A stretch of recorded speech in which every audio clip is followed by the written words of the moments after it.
유대에 파견하시면서 이 이스라엘 땅에 다 다니지 못하여서 예수께서 다시 오실 것이다 라는 말씀으로 이스라엘 동리도 다 못 다니는데 오신다는 이 말씀은 마지막 때 교회의 휴거 직전에 성도들이 핍박을 받을 것에 대한 일면을 보여주시는 것과 동시에 그 이후에 유대인들에게 또 한 번 복음이 전파될 때에 그때 구원받을 자에 대한 말씀을 여기에서 같이 겹쳐서 말씀하신 내용입니다.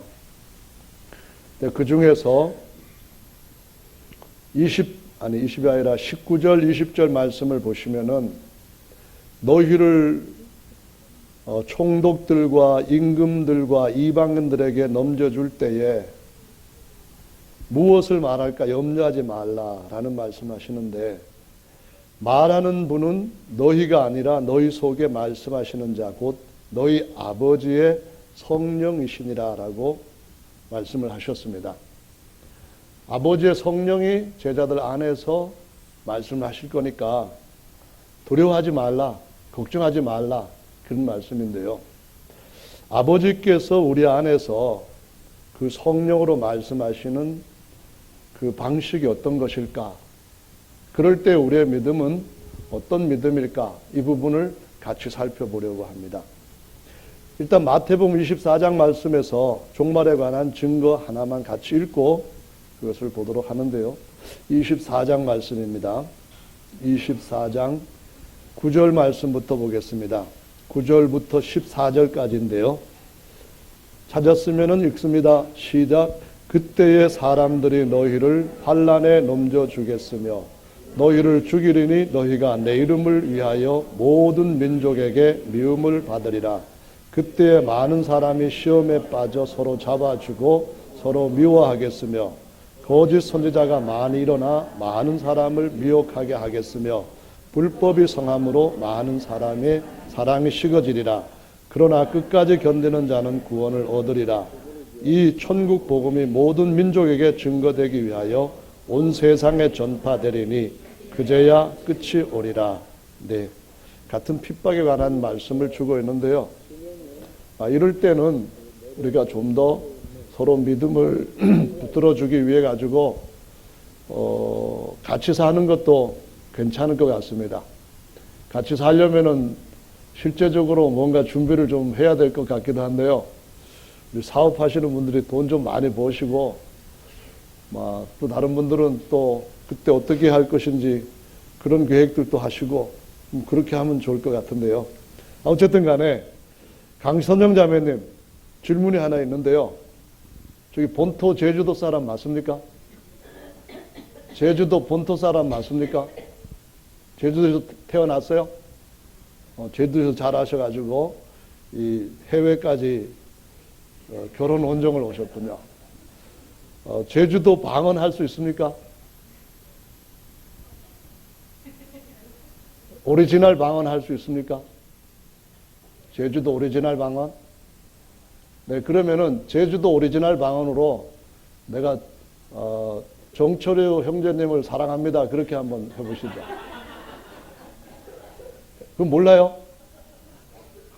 방언을 모른다는 겁니까? 사랑을 모른다는 겁니까? 둘 다 몰라요? 그럼 아직 잊어버리지 아니한 제주도 순수한 방언 한번 해보시죠. 그거는 우리가 들어서 알고 있습니다. 계란은 독새끼란 말은 뭐 많이 들었기 때문에 아는데 말을 한번 해보시죠. 단어만 하지 말고.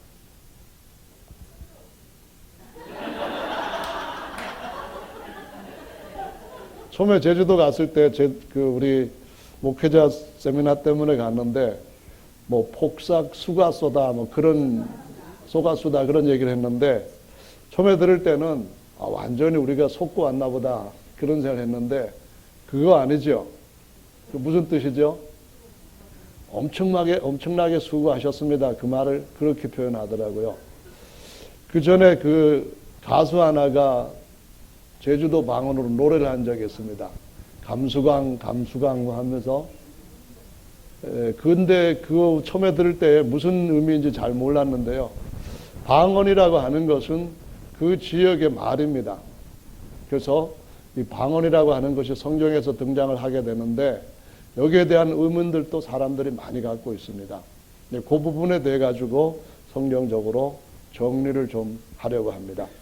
오늘 본문 말씀에 보시면은 예수님의 증인들이 총독들과 임금들과 이방인들에게 증거가 되기 위하여 넘겨진다는 말씀을 합니다. 예를 들자면은 저와 여러분들이 일본 사람들한테나 아니면은 러시아 사람들한테나 중국 사람들의 공안들한테 또는 경찰들한테 잡혀갔다고 해봅시다. 그러면 그들 앞에 우리가 무슨 말인가를 해야 되죠. 예수님의 증인으로서 주님이 오실 때 가까이 되었다고 할 때에 뭔 말을 해야 되는데 폭력을 세워야 할 환경이 늘 우리에게 주어지는 건 아닙니다. 그런데도 불구하고 우리가 무슨 말을 할 때에 우리가 말을 하지 않고 우리 안에 계시는 아버지의 성령이 말씀하시는 경우가 있다는 겁니다. 주님이 그렇게 하시겠다 그런 얘기거든요. 근래의 사례 하나를 여러분이 아시는 것을 들자면은 한국의 서울대를 졸업하고 미국으로 이제 건너갔던 원종수라고 하는 분이 있습니다. 그분이 간증을 많이 해서 일반 기독교에 많이 알려졌는데요. 이 양반이 미국에 건너가서 자기가 한국에서 체험했던 것들을 간증을 해달라는 초청을 받게 되었습니다. 근데 영어를 잘 할 줄 모르기 때문에 한국말로 할 수도 없는 입장이고 그렇다고 영어로 할 수도 없는 입장이어서 그때 애따 모르겠다고 입을 열어가지고 막 떠들었답니다.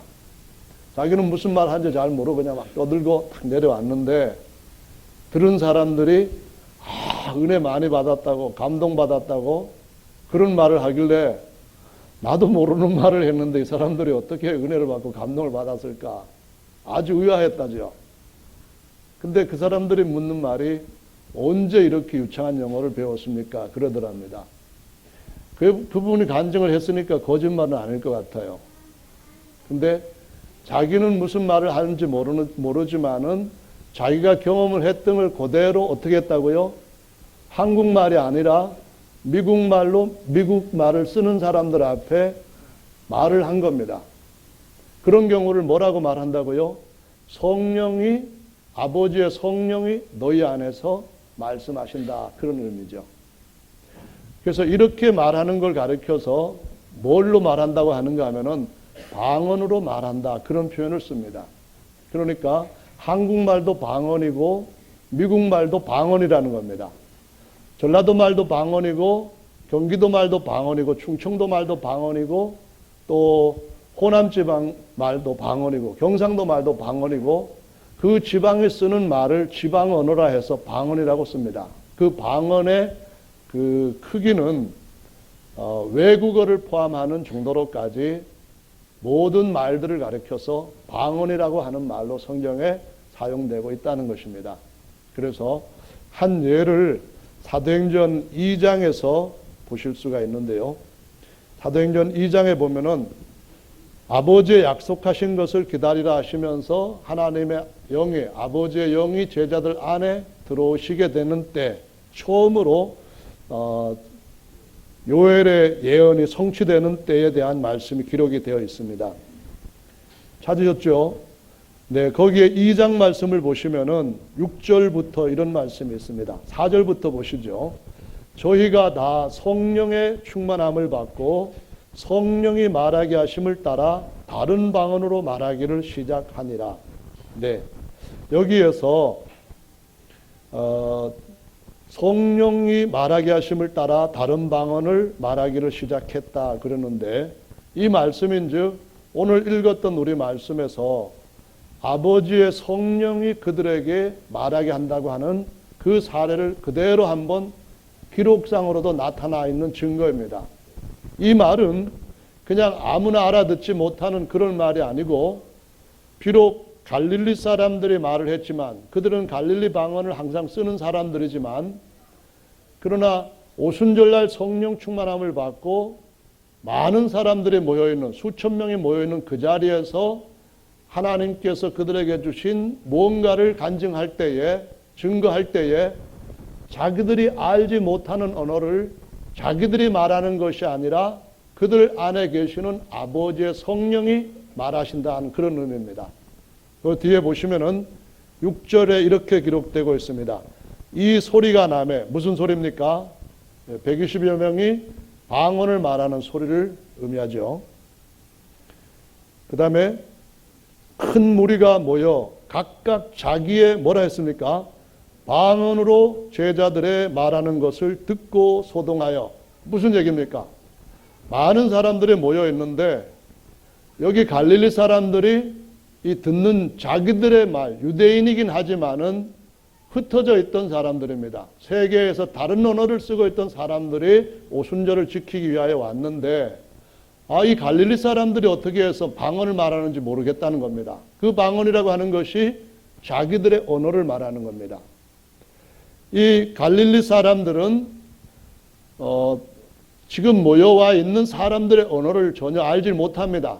자기들이 언어를 알았다면은 그 사람들 누구에게 맞게 갈릴리 방언으로 얘기를 하든가 아니면 그 사람이 아르메니아어를 쓰면은 그 언어를 가지고 말했을 텐데 이 갈릴리 사람들은 전혀 그 언어를 모르는 사람들입니다. 그런데 어떻게 말을 할 수 있다고요? 자기가 말하는 것이 아니라 그들 안에 계시는 아버지의 성령이 말씀을 하시는 겁니다. 어떻게 되었다고요? 사람들이 이렇게 반응을 보였어요. 소동을 했는데 7절에 보니까 이 말하는 사람들이 다 갈릴리 사람이 아니냐. 갈릴리 사람인 줄 어떻게 알았죠? 말 보면 들어보면 압니다. 저 말 듣고 다른 사람들이 어디 출신이세요? 물어봅니다. 저는 사방 돌아다녀가지고 어디 사람인지 정체성이 모호합니다. 그래서 충청도 같기도 하고 저희 아버지는 또 계속해서 경상도에서 사시다가 오셔가지고 저희들 기를 때 경상도 말을 또 하시고 하다 보니까 저 충청북도 제천이 단양이라든가 또 그놈의 풍기 이렇게 경북하고도 같이 연결되어 있다 보니까 이 중간지대 말은 정확하게 어느 말인지 모릅니다. 그래서 경상도 말 같기도 하고 충청도 말 같기도 하고 학교는 또 부산에서 다니다 보니까 부산말도 좀 섞였고 거기다 다시 또 목회를 경기도에서 하다 보니까 경기도 말도 섞였고 뭐 이래가지고 잡동사니 말이 돼버렸습니다. 그런데 순수한 제주도 사람이 와서 말을 하면은 대번 압니다. 저 사람 제주도 사람이다. 알지요? 경상도 방언 하면은 경상도 사람인 줄 대번 알 거 아닙니까? 그 호남 사람 말들은 호남 사람을 분명히 가르쳐 줍니다. 갈릴리 사람들도 그 지역에서 갈릴리 말을 하니까 히브리 말을 해도 갈릴리 지방 말을 하니까 갈릴리 사람인 줄 압니다. 다 갈릴리 사람인데 그런 의미가 바로 그런 것을 보고 안다는 거거든요. 우리가 방언은 사투리다 이렇게 생각하는 것은 하나의 편견입니다. 왜냐하면은 사투리라고 하는 말은 표준말에 반해가지고 생긴 말인데요. 표준말을 어디 말로 정하느냐에 따라가지고 표준말이 될 수도 있고 표준말이 사투리가 될 수도 있습니다. 그러니까 서울을 저기 경주에다가 세웠다고 한다면은 경주 지방 말이 서울말 표준말이 될 수가 있습니다. 저 제주도 서귀포에다가 세웠다고 한다면은 저기 전부 다 TV에는 서귀포항 뭐 폭삭 속았수다 이런 말들이 표준말이 될 수도 있습니다. 근데 한양에다가 세워놓고 뭐 중간층에 사는 사람들의 쓰는 말이 표준어다 이렇게 정하고 나서부터는 다른 지역의 말을 사투리다 이렇게 얘기하는데 사투리라는 의미는 별로 좋은 건 아니죠. 어쨌든 지금 말씀드리는 것은 방언이란 말은 지방의 언어입니다. 그 지방이라고 하는 것은 성경 말씀에 보면은 모든 열방에 대해서 의미할 때에 모든 방언과 족속과 민족들 이런 식으로 표현합니다. 근데 그 모든 것이 바로 거기서 말하는 방언은 영어를 쓰는 사람들도 있고 또 프랑스어를 쓰는 사람도 있고 중국말을 쓰는 사람도 있고 일본말을 쓰는 사람도 있고 모두가 다 뭐라고요? 각 방언과 족속에서 이렇게 얘기할 때에 그 그런 외국 언어들을 의미하는 겁니다. 그래서 여기에서도 보시면은 다 갈릴리 사람들인데, 그런데 우리 각 사람의 난곳 방언으로 듣게 되는 것이 어찌미뇨 그렇게 말합니다. 유대인인데, 혈통은 유대인입니다. 그러나 그들이 갖고 있는 시민권은 이 로마에, 그러니까 예루살렘이나 유대에 있는 게 아닙니다. 그들은 출생지가 다른 외국에 있다는 겁니다. 그 외국의 언어가 자기들의 방언이라는 겁니다. 그래서 자기들의 언어를 쓰고 있는 갈릴리 사람들 보니까 이해가 안 된다는 겁니다. 더더구나 이해가 안 되는 것은 이 무식한 사람들이 어떻게 우리 말을 알고 쓰느냐 그 말입니다. 그런데 더 이해가 안 되는 것은 아무리 알아봐도 그들이 알고 말하는 것이 아니라는 겁니다. 그럼 어떻게 말했어요? 아버지의 성령이 그들 안에서 그들이 들을 수 있는 여러 가지 언어들을 각 사람의 입을 통하여서 막 말씀을 하신 겁니다. 뭘 어떻게 들었다고요? 우리들의 말로 하나님을 찬양하는 것을 듣는다. 하나님께서 행하신 일을 듣는다. 그런 얘기입니다. 거기에 11절 말씀을 읽어보시기 바랍니다. 같이 읽습니다. 시작. 그레데인과 아라비아인들이라 우리가 다 우리의 각 방언으로 하나님의 큰 일을 말함을 듣는도다. 아멘. 자, 미국 사람한테 갔습니다. 원종수 권사가 미국 사람들한테 한국말을 하지 않았습니다. 그런데 한국말이 아닌 자기도 모르는 말을 했는데 이 사람들이 은혜를 받고 어떻게 그렇게 영어를 잘하느냐 그렇게 반응을 보입니다. 프랑스에 갔습니다. 잡혀갔어요. 일본에 잡혀갔어요. 중국에 잡혀갔어요. 그러면 그 사람들한테 뭔가를 얘기를 해야 되는데 당신 누구 믿느냐 물었을 때에 예수가 누구냐 이렇게 물었을 때에 뭔가 얘기를 해야 되는데 뭐 그냥 사람들이 알아듣지도 못하는 말 막 떠들어 놓고는 understand? 이렇게 하면 되겠습니까? 하나님이 그렇게 하시는 것이 아니라 그 사람들의 언어를 이 증인들의 입술을 잡아가지고 말하게 하신다는 겁니다. 어떻게 해요? 내가 말하는 것이 아니라 성령께서 말하게 하심을 따라 각 방언을 말한다. 그런 의미입니다. 아시겠죠? 그래서 방언 중에는 두 가지로 나눌 수가 있습니다. 하나는 성령이 말하게 하시는 방언이 있고요. 하나는 성령이 말하게 하는 것이 아니라 내가 입으로 말할 수 있는 방언이 있습니다. 순서는 먼저 성령이 말하게 하심을 따라 방언을 말한 사람이 거듭나게 되고 이 거듭남은 성령 침례라고 말합니다. 성령 침례로 그리스도라고 하는 한 몸에 연합되는 과정을 거치게 됩니다.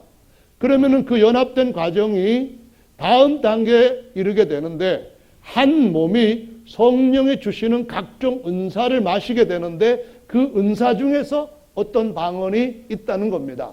이 방언은 하나님께서 그에게 어느 때든지 쓸 수 있도록 쓰든 안 쓰든 자의의 결정에 따라서 할 수 있도록 하는 방언이 있다는 겁니다. 자, 그래서 고린도전서 12장과 14장 말씀을 보시면은 여기에 대한 더 분명한 지식을 얻을 수가 있게 되는데요. 찾았죠? 고린도전서 11장입니다. 11장이 아니라 12장입니다. 말이 헛나갔어요. 찾았죠?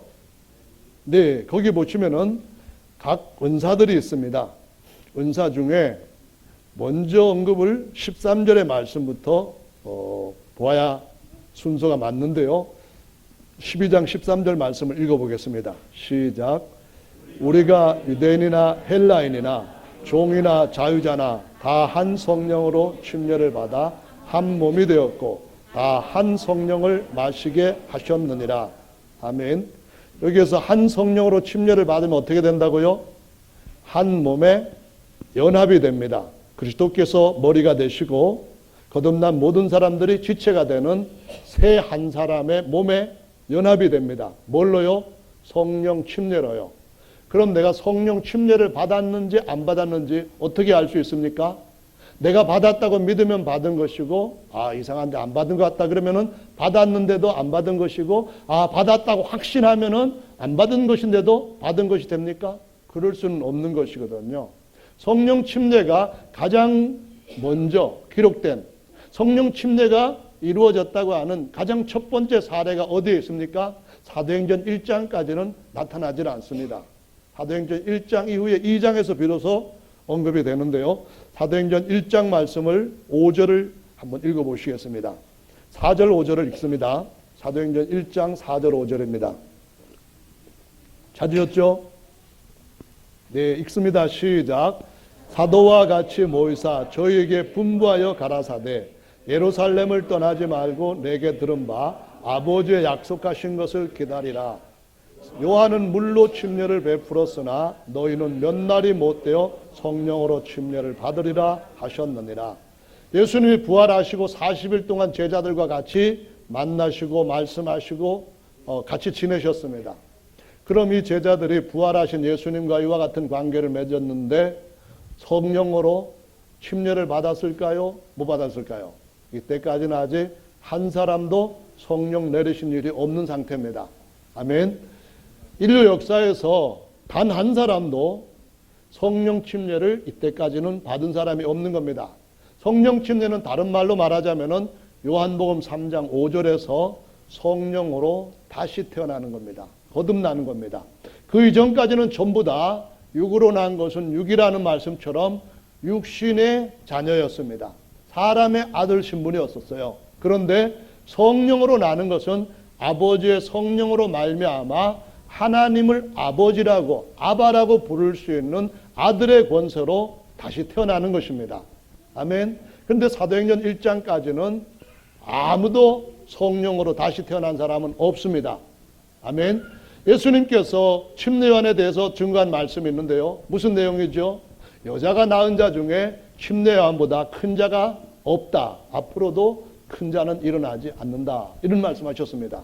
그 말씀으로 끝낸 것이 아니라 덧붙인 말씀이 있죠. 무슨 말씀입니까?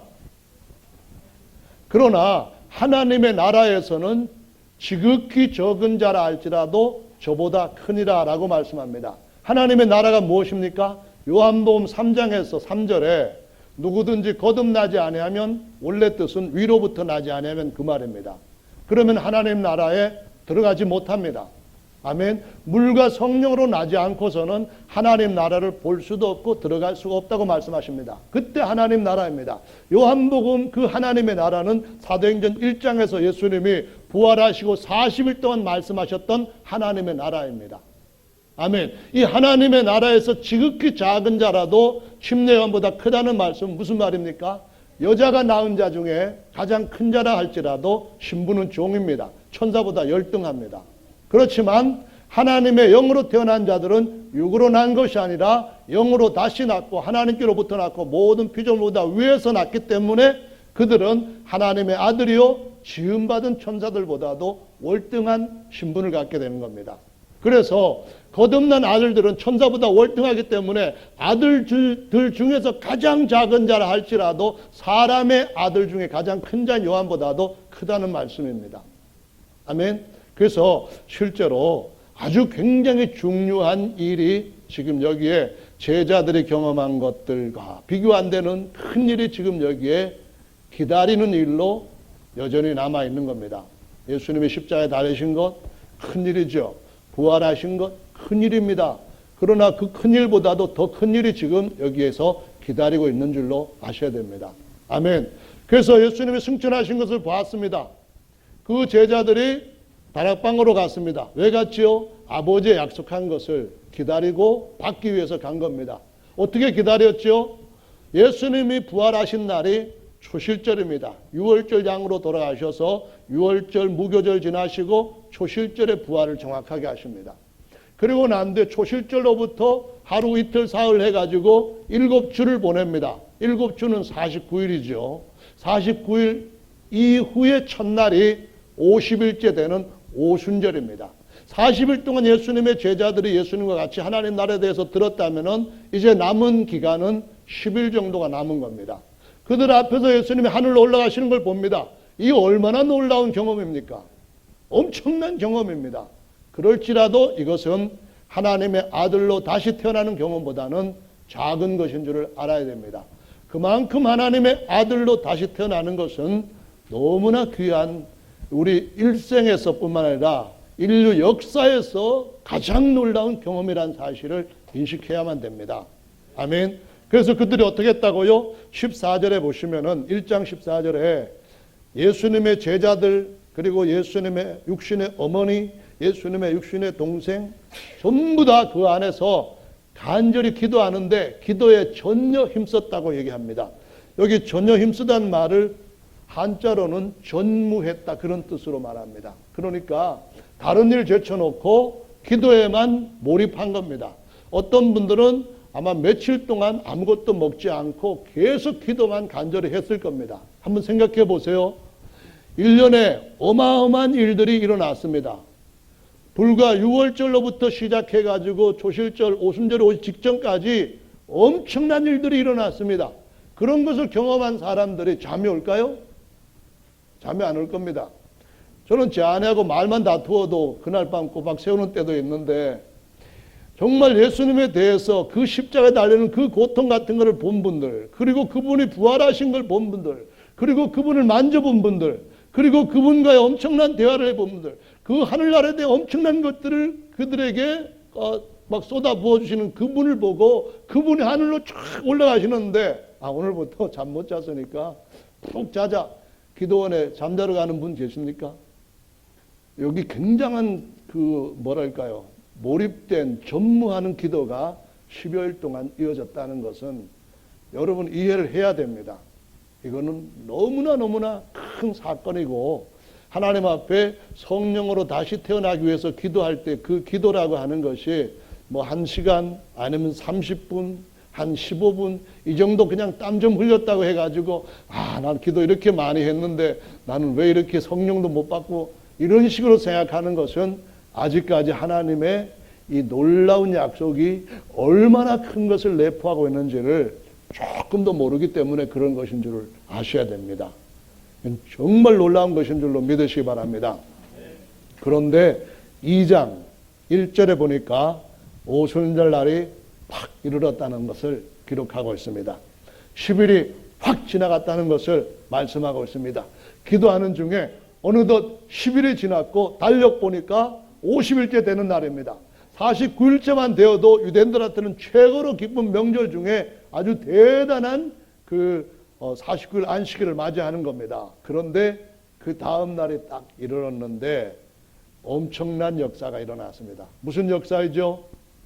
위에 바람 소리가 막 나고, 그 다음에 불꽃 같은 것들이 사람들의 머리 위에 막 임하여 있고, 근데 사람들이 갑자기 자기는 이런 말로 했어요. 갈릴리 방언으로 예수님 정말 사랑합니다, 뭐 이런 말도 하고, 예수님 우리 사랑하는 아내 좀 사랑하게 해주십시오, 뭐 이런 말로도 갈릴리 방언으로 하고 막 그랬는데, 갑자기 자기가 하던 말과 다른 말이 쏟아지기 시작합니다.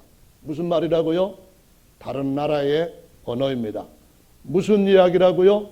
아버지의 성령이 그 말씀을 막 하게, 성령이 말하게 하심을 따라 자기는 모르지만 말하는 것을 하게 됩니다. 이것이 바로 성령 침례를 받을 때에 예수 그리스도라고 하는 한 몸에 연합되는 거듭남의 경험이라는 겁니다. 아멘. 그 경험을 한 자들에게 고린도전서 12장에 보면은 이제 성령 침례 받은 사람이 계속해서 신령한 물을 마셔야 되기 때문에 그 신령한 물을 마실 때에 그 물의 종류가 은사별로 몇 가지가 주어졌다고 말씀하시는 겁니다.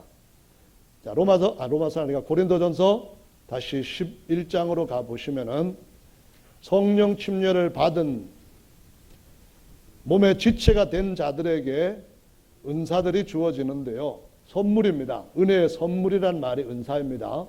4절부터 보시면은 은사는 여러 가지나 직임은 같고, 아니 성령은 같고 직임은 여러 가지나 주님은 같고 또 역사는 여러 가지나 역사하시는 하나님은 같으니, 그러면 여기에 성령도 나오고 주님도 나오고 하나님도 나오니까 삼일체입니까? 아닙니다. 한 분 예수님의 세 가지 호칭입니다. 아멘. 예수님은 도마가 고백했던 것처럼 나의 뭐라고요? 주님이십니다. 아멘. 도마가 고백했던 것처럼 나의 하나님이십니다. 아멘. 또 약속하신 것처럼 우리가 너희 안에 오겠다고 하셨던 그 성령이 바로 예수님의 영이라는 말씀입니다. 아멘. 똑같은 한 분이 자기 몸에 여러 가지 은사를 주시는데 이 은사를 갖다가 뭐라고 하는가 하면은 물을 마시는 것이다 라고 말씀을 하는 겁니다. 13절을 다시 한번 보십시오. 또 한 성령으로 침례를 받아 뭐가 되고요? 한 몸이 되었다는 말씀 뒤에 한 성령으로 뭘 한다고요? 물 마시기입니다. 아멘. 무슨 물이에요? 신령한 물입니다. 아멘. 근데 물맛이 조금씩 달라야 되겠죠? 믿습니까? 은사가 조금씩 달라야 된다. 그런 말씀입니다. 고루고루 하나님께서 물맛을 주신다는 겁니다. 미네랄이 풍성한 물을 주시겠다. 그런 말씀입니다. 신령한 반석인 예수께서 우리에게 우리의 삶이 끝날 때까지 답답할 때는 시원한 생수로, 또 막 이런저런 고민일 때는 위로하시는 생수로, 이런저런 물맛이 다른 각기 시원케 해주시는 그 생수를 우리에게 공급하신다고 하셨는데, 그 물맛 다른 은사들이 뭐가 있는가 하면은요, 8절 말씀부터 보십니다. 지혜의 말씀이 있습니다. 같은 성령을 따라 지식의 말씀이 있습니다. 같은 성령으로 더 강한 믿음을 주시는 것이 있습니다. 한 성령으로 병 고치는 은사가 있습니다. 한 성령으로 능력 행하는 은사가 있습니다. 한 성령으로 예언하는 은사가 있습니다. 한 성령으로 영들이 가짜 영인지 더러운 영인지 진리의 영인지 구별하는 그런 은사가 있습니다. 한 성령으로 각종 방언을 말하는 은사가 있습니다. 한 성령으로 각종 방언이 무슨 말을 했는지를 이해하게끔 하나님이 또한 말씀을 그들의 영의 귀에다가 들려주시는 통역케 하는 은사도 있다고 말씀합니다. 아멘. 그래서 고린도전서 12장에서는 성령 침례를 받아야만 한 몸의 연합이 되고요, 몸에 연합된 자들에게는 각각 또 은사들이 있는데 그 중에 방언이라고 하는 은사는 전부가 아니라 그들 중에 한 은사라고 말씀하고 있는 겁니다. 은사들 중에 한 은사다, 이런 말씀입니다. 이해하시겠죠? 근데 이 은사 중에 두 가지 것이 다시 나옵니다. 성령으로 거듭난 자들에게 또 여러 가지 은사를 주셨는데 그 은사 중 방언이 두 가지 것으로 나눌 수 있는데요, 14장으로 가보시겠습니다. 찾으셨죠? 예, 14장 2절 말씀을 읽어보겠습니다. 2절입니다.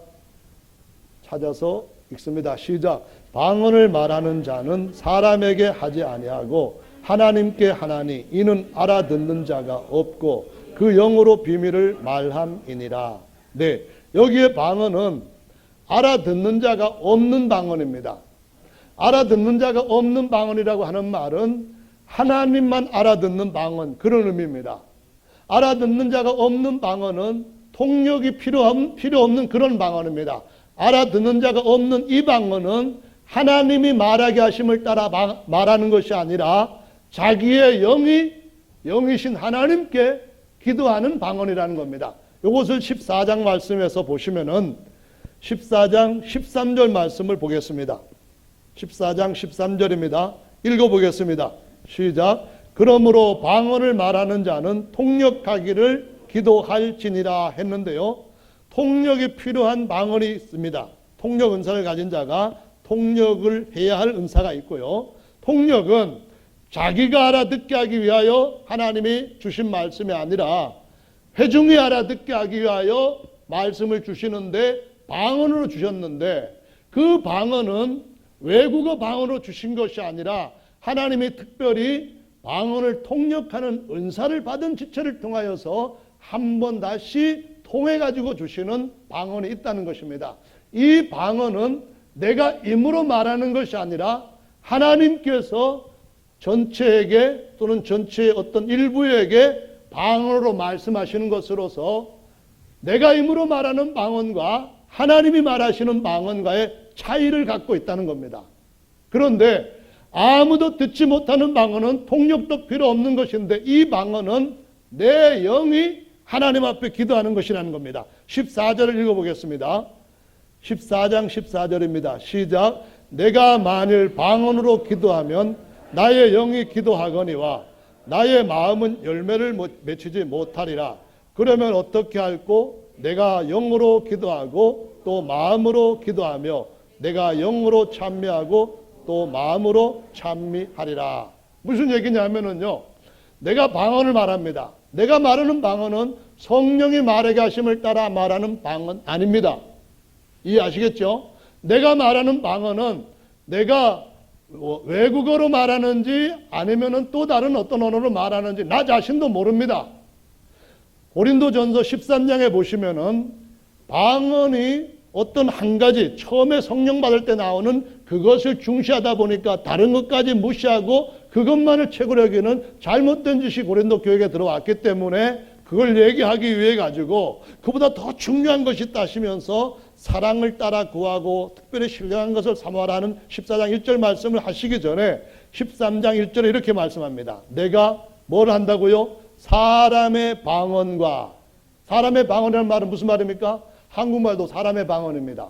아멘. 영어도 사람의 방언입니다. 아멘. 그런데 내가 알지 못하는 사람의 방언도 있고 다른 사람은 알지만 나는 알지 못하는 방언도 있습니다. 그런데 내가 기도를 하는데 내 영이 기도하는 겁니다.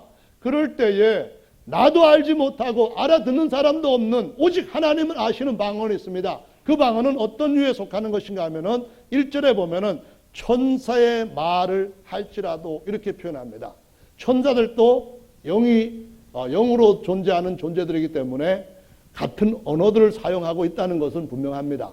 그런데 그것들이 쓰는 언어를 우리가 할 수 있지만은 그러나 세상의 언어가 아니기 때문에 알아듣는 사람이 없고 심지어 기도하는 나 자신도 내가 뭔 기도를 하는지 모르는 겁니다. 이해하시겠죠? 이거는 성령이 말하게 하심을 따라 아버지 영이 말하게 하심을 말을 하는 것이 아닙니다. 어떻게 한다고요? 내 영이 하나님 앞에 기도하는 것이고 하나님만 알아들을 수 있는 것입니다.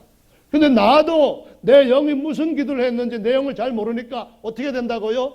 주님이 성령으로 주시는 감동을 따라 내가 영으로 기도하고 내가 영으로 찬송하고 그 다음에는 내 혼으로, 마음이란 표현입니다. 내 마음으로 기도하고 내 마음으로 찬양하겠다. 이 말씀을 쓰는 겁니다.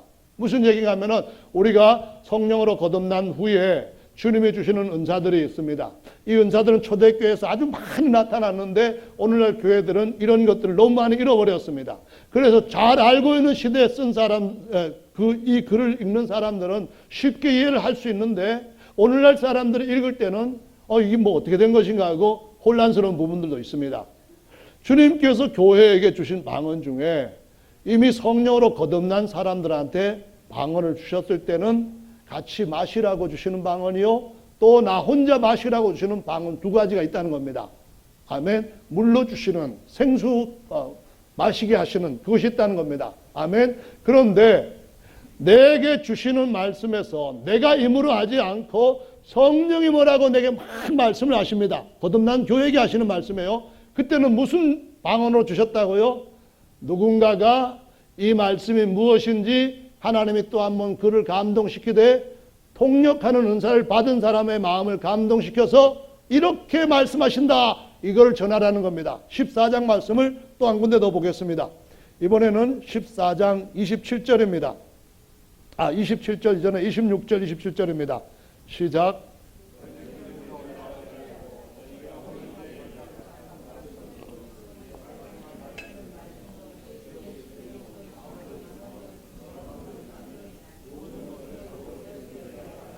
만일 누가 방언으로 말하거든 두 사람이나 다불과 사람이 차설을 따라 한 사람이 통역할 것이요. 여기 보시면은 26절에 찬송시, 이거는 우리가 하나님 앞에 드리는 찬양입니다.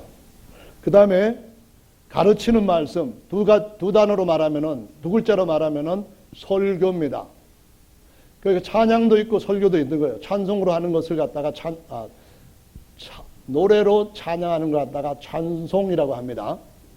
그 가운데 또 뭐가 있습니까? 거기에 계시도 있다 했습니다.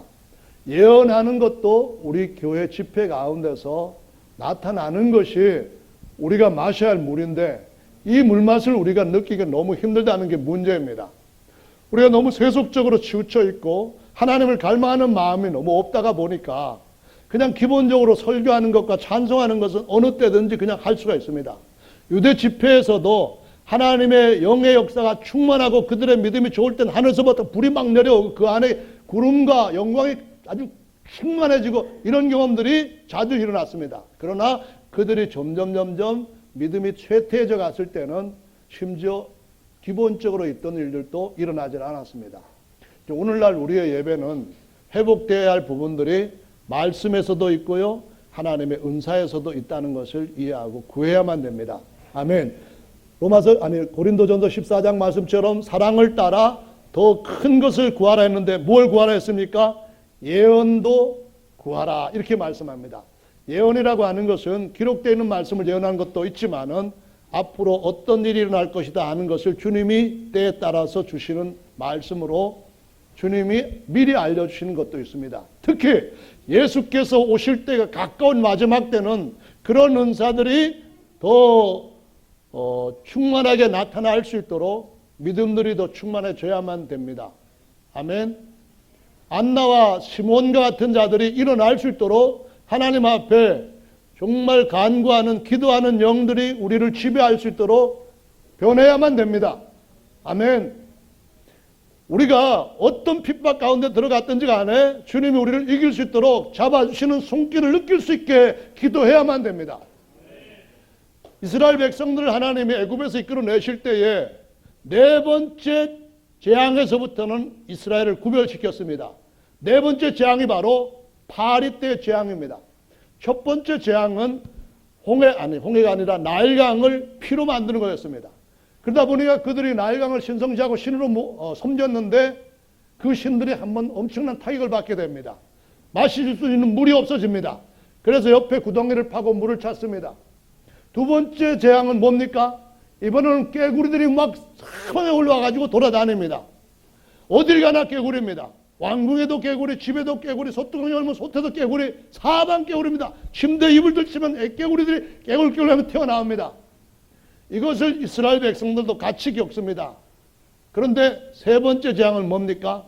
티끌을 날렸더니만 사방에 이가 생겨가지고 옛날에 우리 어렸을 때에 웃돌이 벗어가지고 화로 올려놓고 툭툭 털면 툭툭 하면서 단백질 냄새가 막 나고 탁 잡고 닦고 탁고 이러던 시절에 여기 어린애들은 머리가 하얗게 이게 막 붙어있고 집에 가든 학교 가든 간에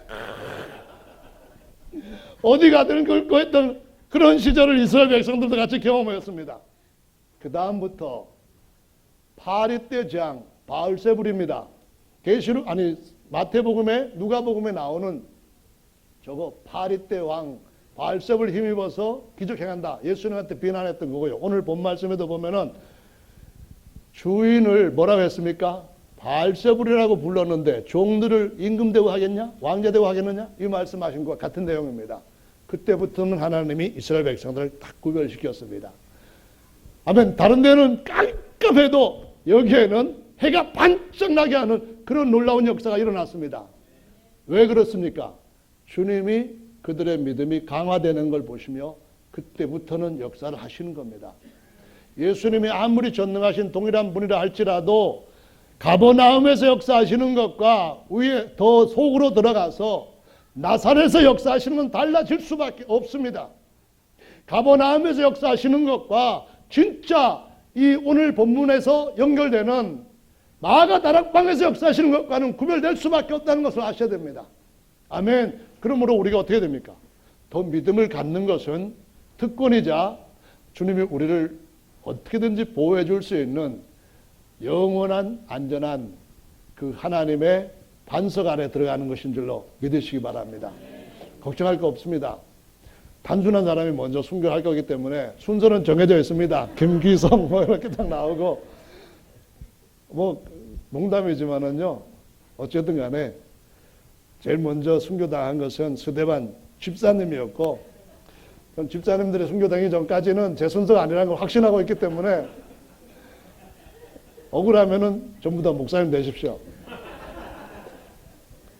어쨌든 주님은 우리에게 은사들을 주셔서 마시게 하시는 일을 정말로 하시고자 하십니다. 그것을 우리가 또 회복을 해야만 된다는 것인데요. 아멘. 고린도전서 14장에서 말씀하시는 방언은 이미 성령으로 거듭난 교회에게 주신 말씀입니다. 그래서 교회가 되기 위해서는 먼저 성령 침례라고 하는 것을 오순절날처럼 받아야 되고요. 이때 성령 침례를 받을 때에 내가 성령으로 거듭났는지 거듭나지 않았는지 뭘 가지고 확신을 해야 되는데, 나도 확신을 해야 되고 전도자도 확신을 해야 되는데, 어떤 것으로 그 확신을 위한 표적을 주님께서 삼으셨을까? 이 문제를 생각해 봄직합니다. 만약에 이전에 있던 여러 가지 기적들을 가지고 이 사람 거듭났다는 표적으로 삼았다고 가정을 해봅시다. 마가복음의 말씀에 보면은 성령으로 이제 거듭난 사람들한테 주신 표적인데요. 마가복음 16장입니다. 이것은 이미 성령 받고 세상으로 파송을 받은 자들에게 주신 약속이기 때문에 한 몸에 지체된 사람들에게 나타나는 표적인데요. 16장 17절입니다. 읽어보겠습니다. 17절 18절 같이 읽습니다. 시작. 이런 표적이 따르리니 곧 저희가 내 이름으로 귀신을 쫓아내며 새 방언을 말하며 뱀을 집으며 무슨 독을 마실지라도 해를 받지 아니하며 병든 사람에게 손을 얹어 즉 나으리라 하시더라. 아멘. 믿는 사람들에게 이 파송된 사람들을 말합니다. 그 보면 앞에 15절에 천하에 다니며 하면은 성령 받기 전에는 가지 말라 했습니다. 아버지 성령을 약속하신 대로 받고 그때부터 가야 되는 겁니다. 그런데 만약에 그 성령 받을 때에 표적을 믿는 사람에게 표적 성령 받았다는 표적을 귀신 쫓아내는 거라고 했다고 한다면 어떻게 될까요? 성령 받기 위해서 귀신 들린 사람이 반드시 하나 있어야만 됩니다. 그래서 귀신 들린 사람 쫓아다녀가지고 당신 귀신 들렸지? 잘 됐다. 나를 위한 귀신 들렸다 하면서 귀신아 예수 이름을 명하노니 나가라고 막 쫓아내고 기도하고 막 해야 됩니다. 근데 귀신이 없으면은, 귀신 들린 사람이 없으면은, 귀신을 쫓아낼 일이 없으면은 나 성령 받았는지 안 받았는지 죽을 때까지 모를 수도 있습니다. 주님이 그런 방법을 가지고 거듭났는지 거듭나지 않았는지 그렇게 우리에게 애매한 복음을 주시지 않았다는 것을 여러분 감사하게 생각하시기 바랍니다. 그 다음에 이어지는 또 다른 겁니다. 뱀을 집으며, 성령 받았는지 안 받았는지, 내가 성령 받으면 권능을 받았으니까 뱀을 집어도 내가 물질 않을 거다, 물어도 내가 죽지 않을 거다, 이런 확신을 가지고 딱 집었는데 성령을 안 받았다는 얘기 드러났습니다. 그게 무슨 일이에요? 확 죽어버린 겁니다. 큰일 났죠. 한번 죽었으면 어떻게 합니까? 끝난 거죠. 뱀을 집는 것 가지고 성령을 받았는지 안 받았는지 그 표적을 주지 않은 것은 정말 감사한 일인 줄로 믿으시기 바랍니다. 그 다음에도 다른 것들이 있죠. 병든 자에게 손을 얹는 것 마찬가지입니다. 귀신 쫓는 거나 무슨 독을 마실지라도 해를 받지 않는 것. 내가 성령 받았는지 안 받았는지 시험해 봐야겠다는데 벌벌 떨리죠. 많이 마셔야 될까 적게 마셔야 될까 정말 고민스럽죠. 양잿물을 마셔야 될까 아니면 청산가리를 마셔야 될까 정말 이거는 두려운 일입니다. 마셨죠. 벌벌 떨립니다. 진짜로 경련이 막 일어납니다. 가서 성령 받을 기회가 없어졌습니다. 알고 보니 안 받았네 그러면서 침례 준 사람이 목사님이 성령 받은 줄 알았더니만 자기는 그렇게 믿음이 좋다고 받았다고 큰 소리 치더만 안 받았네. 자기가 잘못한 거지 뭐. 이렇게 합니까? 구약에 엄청나게 많은 기적들이 일어났었습니다. 수많은 기적들이 일어났지만 그런 기적 어떤 것 가지고도 하나님이 처음으로 하나님께로부터 나되 모든 것 위로부터 태어나는 아들 되게 하는 징표를 삼으시지 않았습니다. 아멘. 그럼 뭘로 하셨을까요?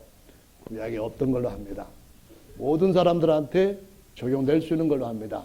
그것이 바로 성령이 말에게 하심을 따라 이사야 28장 말씀에서 생소한 입술과 다른 방언으로 말씀하시는 겁니다.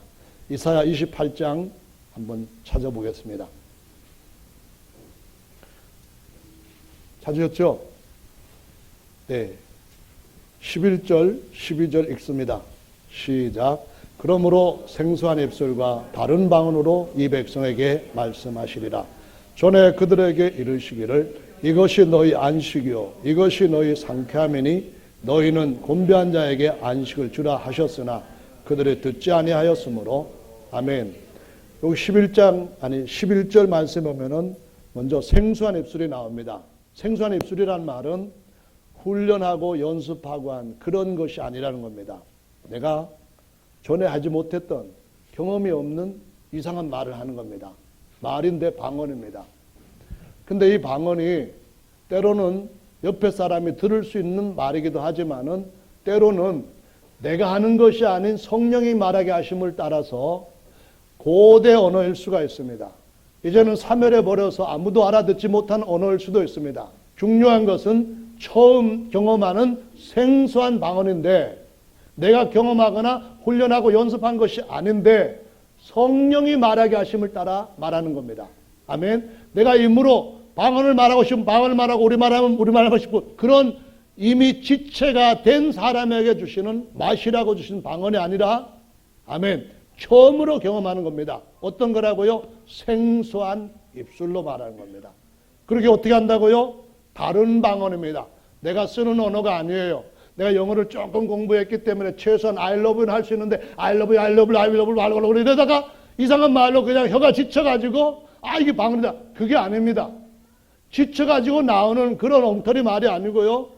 예수님께서 바알세부를 힘입어서 귀신을 쫓아낸다 할 때 그 귀신이 무슨 귀신이었는가 하면은 벙어리 귀신이었습니다. 벙어리 귀신이 사람한테 들리면은 사람이 언어 장애가 일어납니다. 말을 못해요. 말할 수 있는 확실한 그 발성기관이 정확하게 만들어져 있고 이상이 없는데도 벙어리가 되게 하는 귀신이 역사하기 때문에 말을 못합니다. 그런데 벙어리 귀신이 나갔을 때 어떻게 된다고요? 정상적인 말을 합니다. 벙어리 귀신이 들어있을 때 어떻게 된다고요? 막 이렇게 합니다. 이러면서 전달을 하려고 하지만 말이 안 됩니다. 그러면은 그 사람이 갈릴리 말을 하는 사람인데 귀신이 역사 안 할 때는 그래도 말하다가 귀신이 막 역사하면은 막 자기 말을 못하는데 저 말을 못할 때 저런 말이 바로 방언이다. 성령 받았다. 그렇게 할 수 있습니까? 할 수 있는 일이 아닙니다. 아멘. 이거는 막 그냥 연습을 시켜고 지쳐가지고 무슨 말인지 못하게 돼가지고 막 그냥 쏟아내는 말이 아니라 분명히 생소한 입술에다가 다른 방언으로 말하는 것인 줄을 아셔야만 됩니다. 아멘. 그때 내 마음에 하나님께서 주시는 성령 안에서 의와 희락과 평강이 강처럼 느껴지는 그와 같은 심정, 내적인 증거들도 동반하게 됩니다. 이것이 상쾌함입니다. 아멘. 생수를 마시는 것 같은 그런 기분이에요. 지금까지 이런 음료수가 어디 있었느냐, 이런 포도주가 어디 있었냐, 이렇게 말할 처럼 정말로 신선한 그 마음의 영의 느낌이 온몸을 탁 침수시켜 버리는 것 같은 그런 경험이라는 것을 아시기 바랍니다. 아멘. 그럴 때에 우리에게 무거운 짐 다 내려놓고 종의 신분에서부터 하나님의 아들의 신분으로 천사들을 소유물로 받을 수 있는 하나님의 후사의 신분으로 바뀌어지는 것이라고 말씀하시고 있습니다. 할렐루야. 그래서 초대교회에 어떤 방언을 말하게 되었는가 하는 것을 기억하시기 바랍니다. 오늘 시간상 여기까지만 말씀을 마무리하겠는데요. 이 다른 증거들을 간략하게만 더 의미상으로 드리자면은 이런 겁니다. 구약에서 이사야가 보았던 환상은 바로 예수님을 본 것이고 예수님의 영광에 대해서 말한 것이었는데 그 이사야에게 주님이 세상에 보내시면서 증표를 하나 주셨습니다. 너 안 죽어. 내가 너를 쓸 거야. 내 증인으로 너를 보낼 거야. 그때 무슨 증거를 주셨다고요? 하늘의 제단에서 숯불에 벌겋게 다른 그 불을 갖다가 이사야의 입술 혀를 갖다가 정결케 해주시면서 보냈다고 말합니다. 우리가 지난 시간에 그 엘리야가 엘리사에게 그 사역을 맡길 때에 하나님이 강한 바람 속에서도 안 계시고 지진 속에서도 안 계시고 또 뭐 이런저런 징조 가운데서도 안 계시는데 세미한 음성으로 말씀하셨다. 그 가운데 하나님이 계셨다. 이 말씀을 들었습니다. 주님이 우리에게 말씀하시는 것은 의미가 중요합니다. 왜냐하면은 세상은 바벨에게 속해 있습니다. 그 바벨의 처음은 입의 문제였습니다. 주님이 다시 거룩한 바벨에서부터 뽑아내 하늘의 예루살렘에 가게 하는 자들한테 입의 증거를 주시는데, 아멘, 입의 증거를 주시는데, 요한복음 3장의 말씀에 보면은 뱀이 광야에서 장때 들렸던 것처럼 인자도 들어야 될 것이었는데 그들의 문제는 뭐였습니까? 입을 치료하시는 거였습니다. 아멘. 그 입을 치료하는 것이 예수님께서 우리 안에 들어오셔서 성령으로 성전 삼으신 거라고 했는데, 이전에는 성전이 아니라 무덤과 같았다는 겁니다. 로마서 3장의 말씀에 보면은 목구멍도 더럽고 혀도 더럽고 입술도 더럽고 세 가지 다 얘기해서 다시 한번 그 입이 저주에 토해내는 거라고 했습니다. 야고보도 우리 인생을 바꿔놓는 것은 우리의 혀라는 말씀을 합니다.